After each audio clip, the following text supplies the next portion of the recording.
The crucifixion of Jesus is one of those events from the life of Jesus that is actually recorded in all four of the gospel accounts.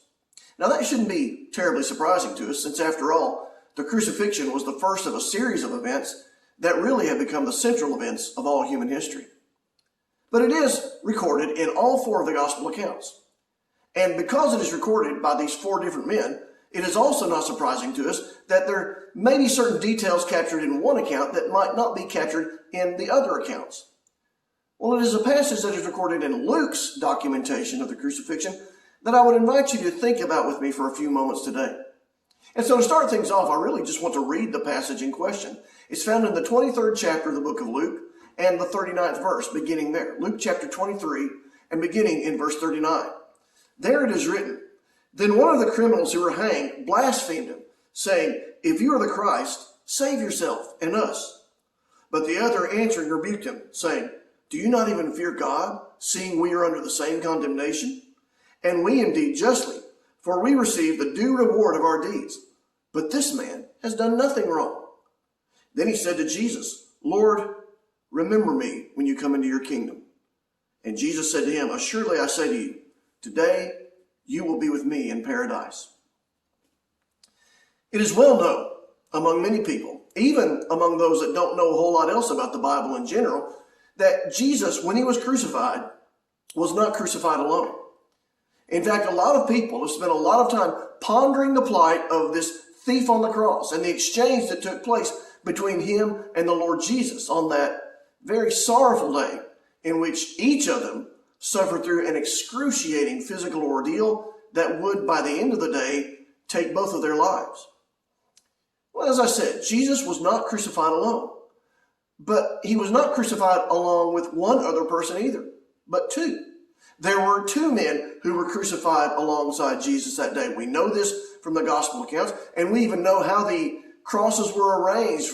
If you look earlier in Luke's account, in Luke 23 and verse 33, you find that one man was on Jesus' left side, one man was on Jesus' right side. Jesus was in the middle.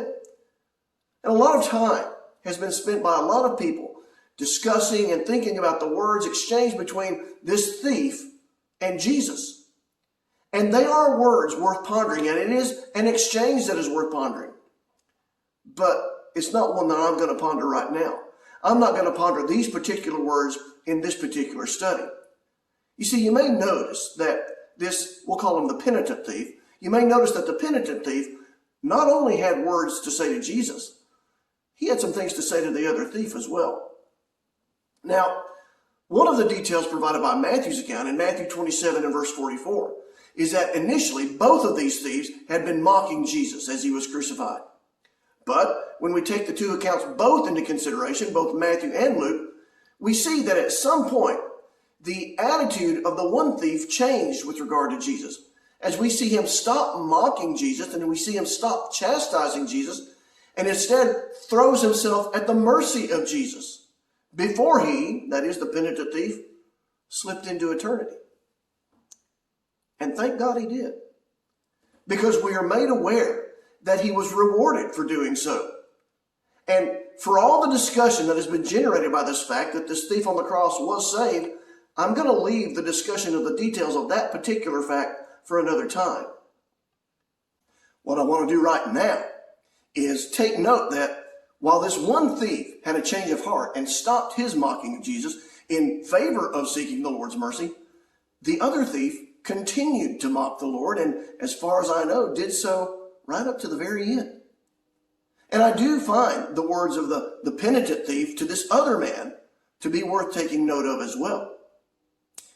Do you not even fear God? Is the question that he asked.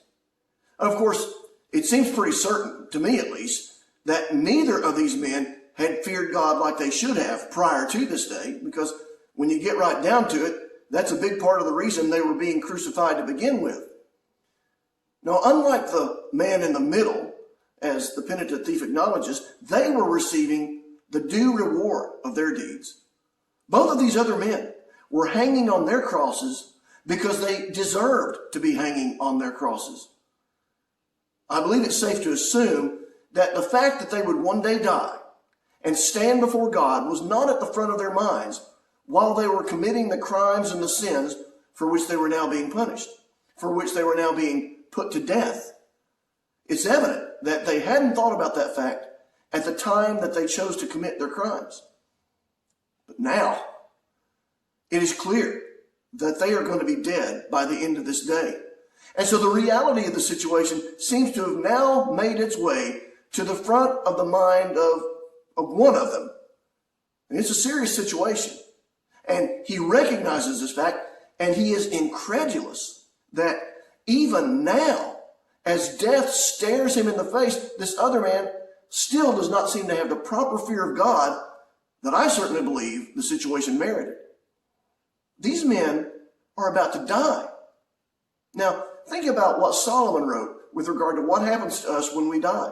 In Proverbs chapter 12 and verse 7, at death, Solomon says, the dust will return to the earth as it was, and the spirit will return to God who gave it. The flesh returns to the earth. The spirit goes back to God, the God who created it and gave it to begin with. Now understand, I do not believe that Solomon is saying that everybody's spirit will go to live with God in heaven for all eternity. There's just too many other verses in the Bible that would contradict that statement. That's not what he's saying here. No, rather the idea here seems to be that every spirit, once it has departed this life, will fall into the hands, into the absolute control of God, meaning that he will do with that spirit what he will. Now, of course, what the Bible teaches us is that what God will do with that spirit is going to depend on what the person who possessed that spirit did in this life, as far as the choices they made as to whether or not they would obey or disobey God. Now, for many, this thought of going back to God when they die is not an unpleasant thought, is not a day to fear. I think of the words of Paul in 2 Timothy chapter 4 as he stared his own death in the face, but nevertheless wrote to Timothy that he was confident that a crown of life awaited him on the other side of the grave. And there are many others like Paul who do not fear the approach of the day in which they will stand before God, because they have already demonstrated the proper fear of the Lord in this life by the way they conduct themselves.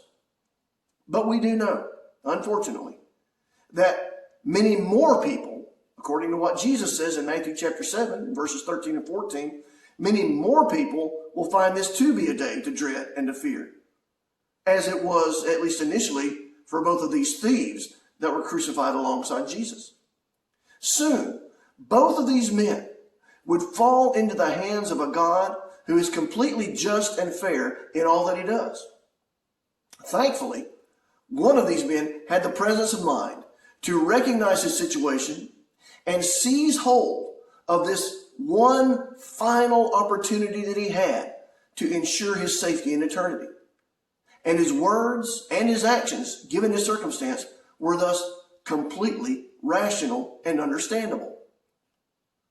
The other thief, however, defies explanation. At the end of the day, he would be just as dead as the penitent thief, and he would fall into the hands of the same God. He was indeed guilty of the crime for which he was being crucified, meaning that he was just as much in need of the Lord's mercy as was his counterpart on the other cross. And yet, even as death approached, he saw no need to make any arrangements for his eternal well-being. We are made to wonder at this man's behavior, given his circumstances. But the fact of the matter is, though most all who watch this will not be dead at the end of this day, we all will be dead at the end of some day in the future.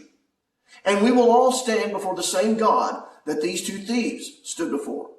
A God who will reward or punish us based on whether we showed godly fear and respect in this life.